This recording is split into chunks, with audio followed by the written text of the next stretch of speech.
Okay, so we're back. It's another Let's Play, Breath of Fire 1.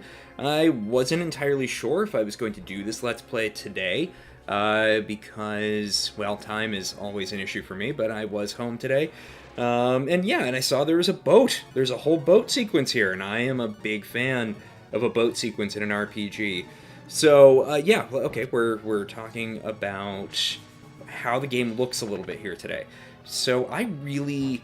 it's a back and forth with me as to the style of this game. I like the way that the characters look. Well, I should say this. I like the fact that the effort was put into animating the characters the way they are. I like the fact that they're not just, the standard 2D sprites. I mean, they are 2D sprites, but they really did try to put some effort into, the animation, into making them look lively. And I like the characters. Like, I like this guy, Bo. He looks like a Fox McCloud, from the original Star Fox. Except, I don't think he's supposed to be a fox. I think based on the art that I've seen, not based on the in-game art, based on the art that I've seen surrounding the character, I think Bo is supposed to be some sort of, like, wolf dog person. I think that's the race that he comes from. I don't know their name. I don't have the game manual, so... I don't know. But my guess is that I like to think of him as some sort of, like, cool coyote fox guy. Alright, so we're back into another battle here. We've got, two very standard kind of enemy units that are facing off against our team here. And, it's fine. Everything is just fine about it. There doesn't really seem, as far as I can tell, to be a distinction between ranged and melee, which is, it's a little disappointing. I want to say that in Final Fantasy II, ranged combat had different advantages and disadvantages compared to melee. I could be wrong about that. I could just be, having too high of expectations, but, tabletop RPGs, going back to the original D&D stuff back in the 70s, had that kind of modifier in it. So I don't know, whatever. It's not that big a deal. It's obviously not what this game is about. And I like this boat here. But the reason I wanted to make this Let's Play today, we're coming up on it right here.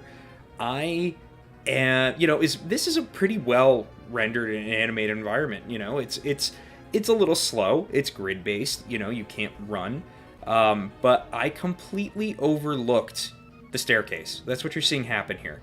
I just walked around. I was like, okay, that's as far as I can go, and that's it. So I was just kind of looking around, and I leave. And I'm like, okay, yep, obviously that's the end of the ship for me. It's that... I don't know what compelled me, but it's my combination of ADHD brain and obsessive fixation when it comes to RPGs. I was like, you know what? We're gonna have to keep looking here, explore every last aspect of the boat. And it's like, it looks like I can get over there. I'm sitting here trying to figure out, can I climb the rope netting? Is there some way to overcome an obstacle? What can I do? And I don't know what drove me to do this, but I ended up going back down the stairs. My instinct always tells me there's something that I missed. And as soon as I got down the staircase, I saw that other staircase and was like, okay, that's... maybe it took me another second. I don't know. This was a little while ago. Here, hold on. And, okay, now we're going up. There we go. Okay. Yep, then I see it. Okay, so that's on me. That's not a game design thing. That's on me. I don't have the best eyes when it comes to this kind of stuff. But yeah, here's a boss battle. And I can tell that I've kind of hit a turning point in the game, now that I have all 4 characters in the party. And I have Ryu. I renamed him a different name. I don't remember seeing Ryu as his name. Normally I just go with default character names to keep it simple. But Ryu, I now have his actual ability, his transformation ability. And I'm understanding now that that's what this game is about. It's about this world where human beings can transform into other types of entities. They can blend themselves with other types of entities. So now that that's happening, it's a different kind of game. It's not these endless, like 30-40 minute battles where I'm just constantly feeding items to my characters, barely scraping by. The bosses get that second wind, and I'm cursing the gods for my existence. This was very quick by comparison, and this is why doing a Let's Play makes more sense now, because it's not just me constantly trying to figure out what to do next and how to survive. It's now that it's becoming more enjoyable for me. I think it creates more enjoyable footage in general. So yeah, this battle is we're charging right through. Ryu is capable, or in my game Boga is capable of doing almost 200 damage at a shot, which that's awesome. The game is beginning to shift. I do have this issue that so far all of the antagonists have been kind of the same nondescript, unnamed, Roman-esque bad guy. Like, why is he wearing that kind of like late Byzantine armor, and what is the deal there? I've seen this game described as like medieval. I don't see a lot of evidence of it being medieval per se, and here we go, Squid got mad, he's on his second wind. And I, based on my previous experiences, was ready for the Squid getting mad to mean that it was gonna be another 10 minutes of fighting, but that quickly turned out to be not the case. But yeah, I don't really get what's going on with these bad guys. Like, these enemies are...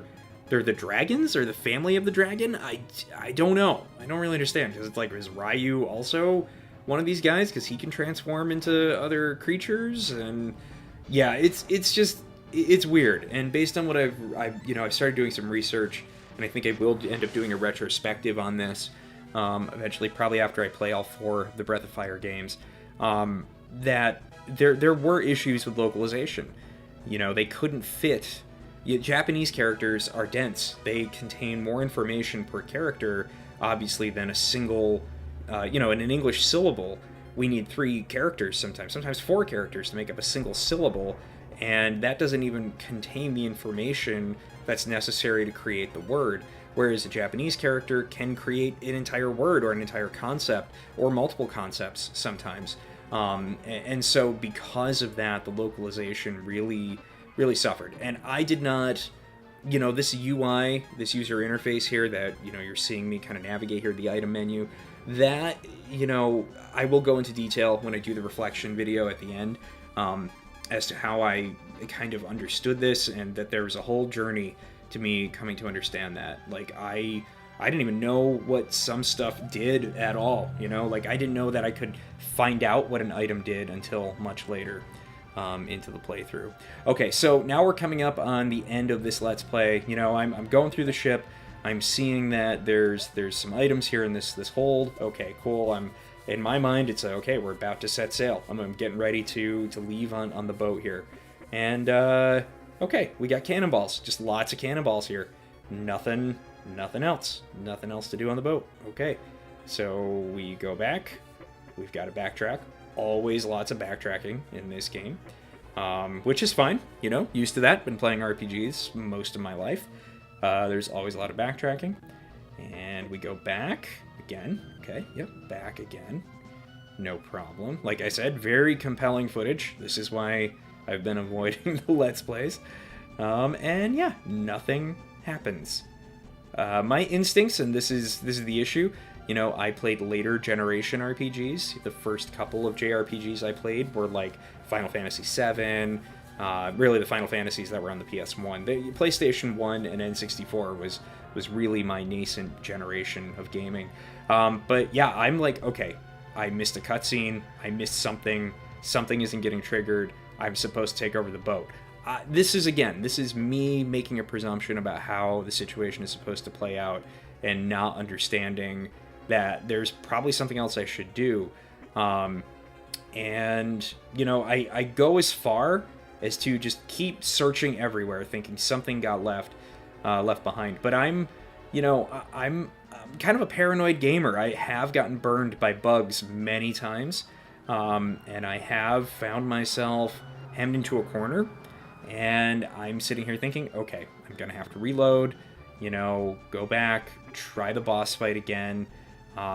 And I will admit, this is the point where I was like, okay, I'm going to consult a guide and see what it tells me. And I read the guide, a guide that I consulted earlier when I wasn't sure where to go. And it literally said, prepare for what comes next. And then it talked about the events that follow, like a little cutscene. And I'm sitting here like, I have no idea. I must have missed it. So as you can see, I'm leaving the boat. I'm kind of walking around. Okay, maybe that triggers a cutscene. Okay, nope, back on the boat. And yeah, at this point, I'm about ready to lose it. So I did end up figuring it out, and that will be part of the videos that come out in the future. I will talk about more of that. But that pretty much covers it for this Let's Play. Yeah, I'm starting to get to the point where I enjoy this game. It's been kind of a slow burn. But thank you for joining me, and I will talk to you soon. Bye.